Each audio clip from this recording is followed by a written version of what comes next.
Giovanni da Verrazzano was an Italian explorer of North America in the service of King Francis.I of France. He is renowned as the first European to explore the Atlantic coast of North America between Florida and New Brunswick in 1524, including New York Bay and Narragansett Bay, following the Norse expeditions to North America around AD 1000. Biography, Origins and Voyages to America. The consensus among scholars is that Giovanni da Verrazzano was born in Val di Greve, south of Florence, then capital and main city of the Republic of Florence, the son of Piero Andrea di Bernardo da Verrazzano and Fiammata Capelli. It is generally claimed that he was born in the Castello di Verrazzano, hence its birth indicator. Some alternative theories have been elaborated. For example, certain French scholarship assumes that Verrazzano was born in Lyon, France, the son of Alessandro di Bartolomeo da Verrazzano and Giovanna Guadagni. Whatever the case, writes Ronald S. Love, Verrazzano always considered himself to be Florentine, and he was considered a Florentine by his contemporaries as well. He signed documents employing a Latin version of his name, Janus Verrazzanus, and he called himself Jehan de Verrazzane in his will dated the 11th of May, 1526 in Rouen, France. Verrazzano left a detailed account of his voyages to North America, but little is known about his personal life. After 1506, he settled in the port of Gep in France, where he began his career as a navigator. He embarked for the American coast probably in 1508 in the company of Captain Thomas Orbit on a ship called La Pensée, equipped by ship owner Jean Angot.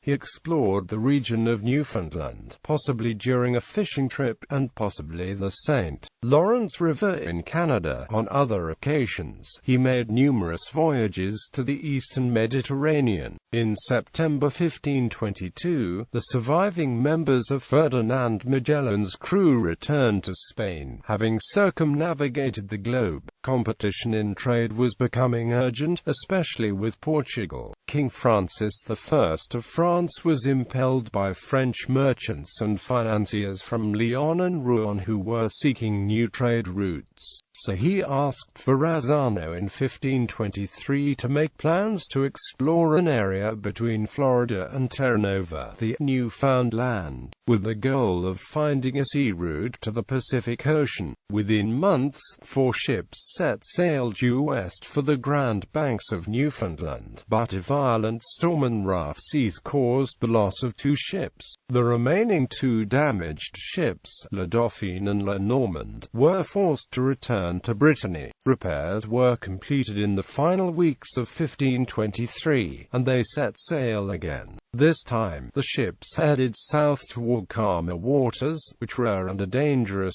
Spanish and Portuguese control. After a stop in Madeira, complications forced La Normande back to home port, but Verrazzano's ship La Dauphine departed on January 17, 1524, piloted by Antoine de Conflans, and headed once more for the North American continent. It neared the area of Cape Fear on about March 1 and, after a short stay, reached the Pamlico Sound lagoon of modern North Carolina. In a letter to Francis.I, Verrazzano read that he was convinced that the Sound was the beginning of the Pacific Ocean, from which an access could be gained to China. This report caused one of many errors in the depiction of North America on contemporary maps. The continent was not fully mapped for hundreds of years. Continuing to explore the coast further northwards, Verrazzano and his crew came into contact with Native Americans living on the coast. However, he did not notice the entrances to Chesapeake Bay at the mouth of the Delaware River. In New York Bay, he encountered the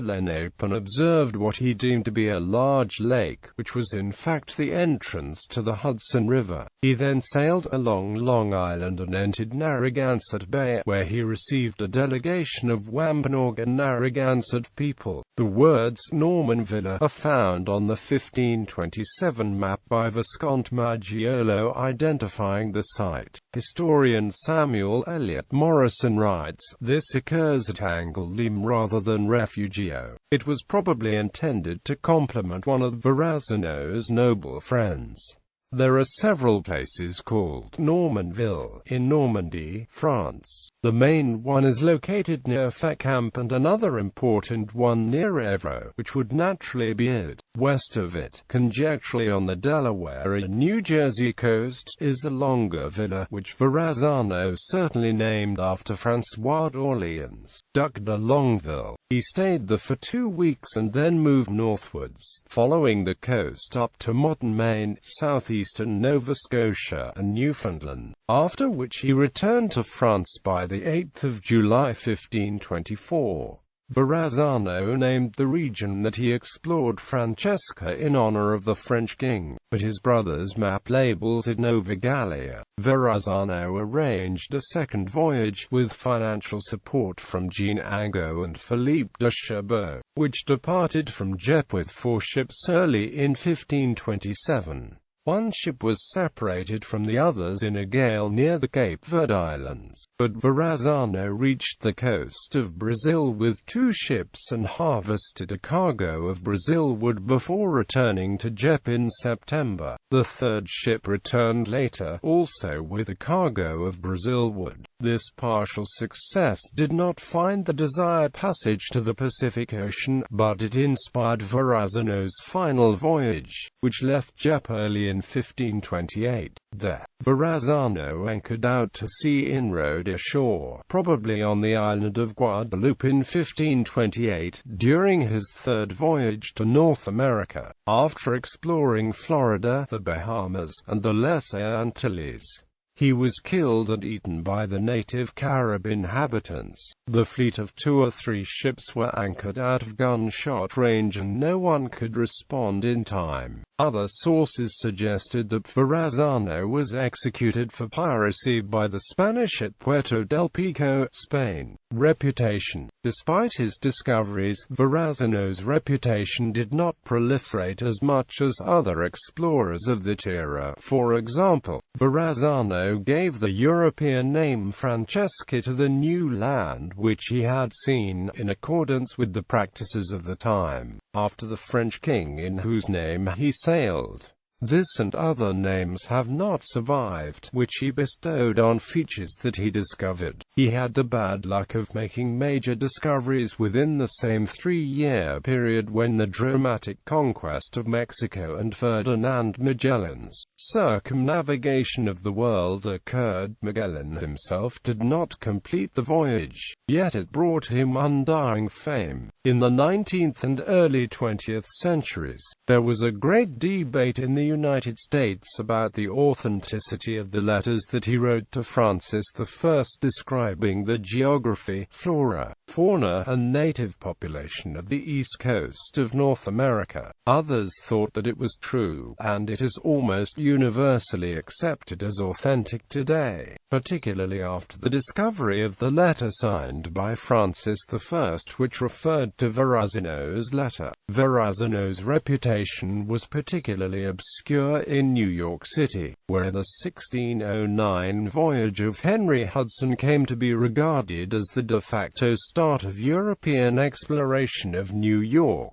since he sailed for the Dutch, not the French. It was only with great effort in the 1950s and 1960s that Verrazzano's name and reputation were re-established as the European discoverer of the harbor, during an effort to name the newly built Narrows Bridge after him. Commemorations.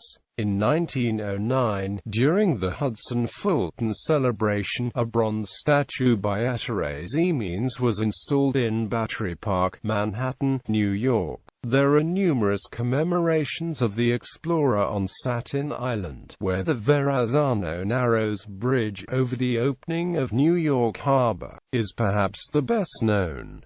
A Staten Island ferryboat that served New York from the 1950s to the 1990s was also named for Verrazzano. A Little League team on Staten Island is also named for him. In Narragansett Bay, the Jamestown Verrazzano Bridge is named for him, as is Maryland's Verrazzano Bridge. A vessel of the Italian Navy, a destroyer of the Navigatore class, is named after Verrazzano. There is a statue of him in the town of Greve in Chianti, Italy, shown in the photograph to the right. There is a monument to him in Rehoboth Beach, Delaware, one side of which is shown in the photograph below and to the right.